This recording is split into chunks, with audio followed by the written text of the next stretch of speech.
A holiday credit card splurge. Let's have a look. Hello everyone, Florian Heiser here and welcome to another episode of Heiser Says. Grab your stein of coffee and let's have a look at this article from news.com.au, because sadly it looks like something I was concerned about is coming true. Over the holiday period, I was hoping there would be an uptick in retail spending to help all of those small business people who might have been struggling last year. But the fear was that it would all flood onto credit cards. You don't want to see that. We've seen personal insolvencies at about 50% of where they should be, and business insolvencies as well at about 50%. It's going to be interesting this first quarter to see what happens. So let's have a look at this article from news.com by Rebecca Lee May. Don't undo the good work, warning as Aussies return to credit cards for festive spending. Because our saving was higher than it ever was, and the New Year's resolution, the number one New Year's resolution, was to get your finances under control. And I know there's some people that will say, Florian, you've got this negative attitude with credit cards. You need to use them and take advantage of them. And sure, I know there are some people that can, but for most people, it's not worth it. Jumping through all the hoops to manage it and work a scheme or to get stupid points, it's just not worth it. I'd rather spend that time to earn more money, to be quite honest, and avoid a credit card. We got rid of them. We only have one credit card for business, and that's just because I've been too lazy to get rid of it. But still, it's only $500. So it's more so out of laziness, but I'll get rid of it eventually when I pull the finger out. So let's have a look. Australians have used the turmoil of 2020 to hammer their credit card debt, but the lure of festive shopping curbed that discipline, prompting them to once again pile it on the plastic. The Reserve Bank of Australia data released on Tuesday showed credit card spending in November, a month full of sales events including Click Frenzy, Black Friday and Cyber Monday, rose by 12% from the previous month. Compared with November 2019, credit card spending was only 1% higher, however.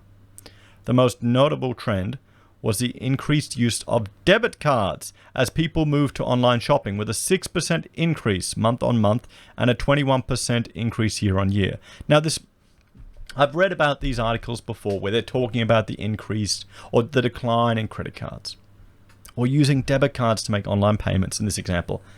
But the problem is how many people are moving to Afterpay? How many people are just going away from the credit card to Afterpay, which is still a debt, everyone. It's spending money before you have it. And I know there are some advantages.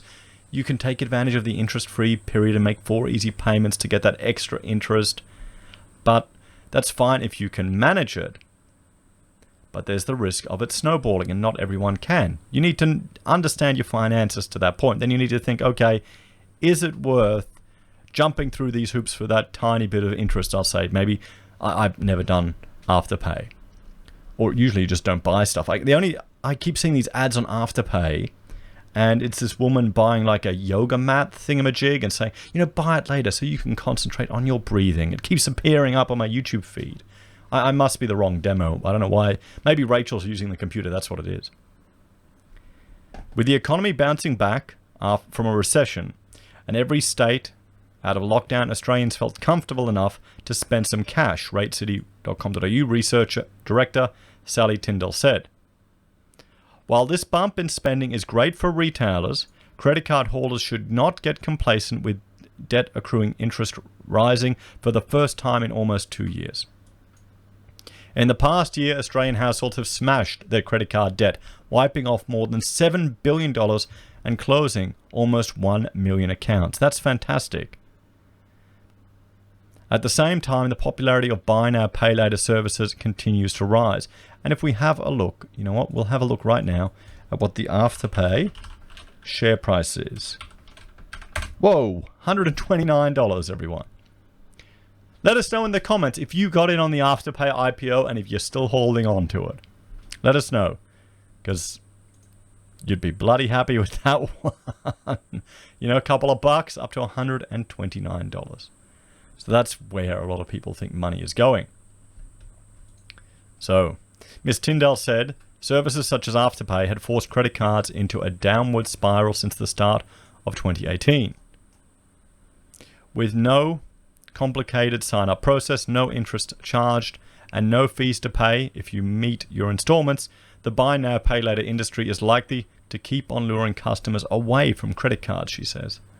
Most of the key players in the credit card space have made moves into the buy now, pay later industry, knowing that credit cards are unlikely to make a comeback in their current form. That said, platforms like Afterpay can still catch people out, especially during marketing stunts, such as sales when there's a time pressure to buy. ASIC, the Australian Securities and Investment Commission, found 1 in 5 users were skipping essentials and missing bill payments as a result of overspending on these platforms. That's not a good outcome. Well, no, that just shows a lack of financial literacy in our populace. Is there a financial IQ measure? Let me know in the comments if one exists. I'll try and find one. Be interesting to compare different countries. CanStar finance expert Stephen Mickenbecker said the COVID-19 pandemic had been a period for tightening up household finances for many Australians.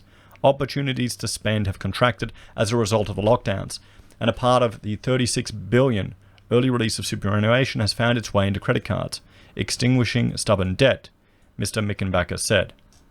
And this is the thing. If you're withdrawing that money, you're losing the potential future gains. But if you use it to pay off debt quicker and save the interest you would have accrued over time, that's fantastic. But then if you just rack up the interest again, you're gonna fly in the face of my argument that people should have control of their own money, and more of the people who think the government should be paternalistic because people are too stupid. They're the two sides of the argument right there. Maybe we need to increase financial literacy. I mean, can that even happen in schooling, or is it too late? Well, it's a bit different now. We've got easier access to information and education. People can learn for themselves. They can learn for themselves strategies of how to increase passive income streams through sensible measures. The trick is not to fall for the get-rich-quick scheme, guys. Anyway, the modest November increase in debt should not surprise leading into Christmas and coming off a bumper Black Friday and Cyber Monday. We may have experienced a big increase. The bigger picture remains one of restraint, hopefully a trend that is sustained.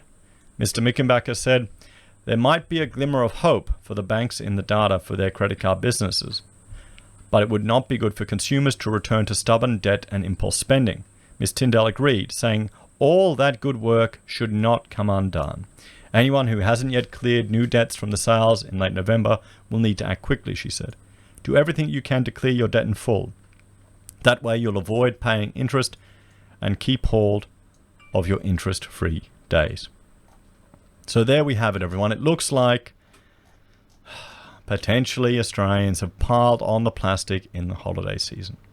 What do you all think? How did you go? Were you well behaved? We spent more than we intended, but it's all cash. No stress. Anyway, guys, thanks for watching. Like, share, subscribe to the channel. If you're a fan and you enjoy the content I cobbled together here, there are a few ways you can support us. You can join us on YouTube or Patreon. Support us using our affiliate links at Amazon, eBay, Independent Reserve, or Aussie Broadband. You can buy a merch from Heiser Says, use Gold Pass from the Perth Mint, or support us via PayPal. Take care, everyone, and I will see you all in the next episode. Bye for now.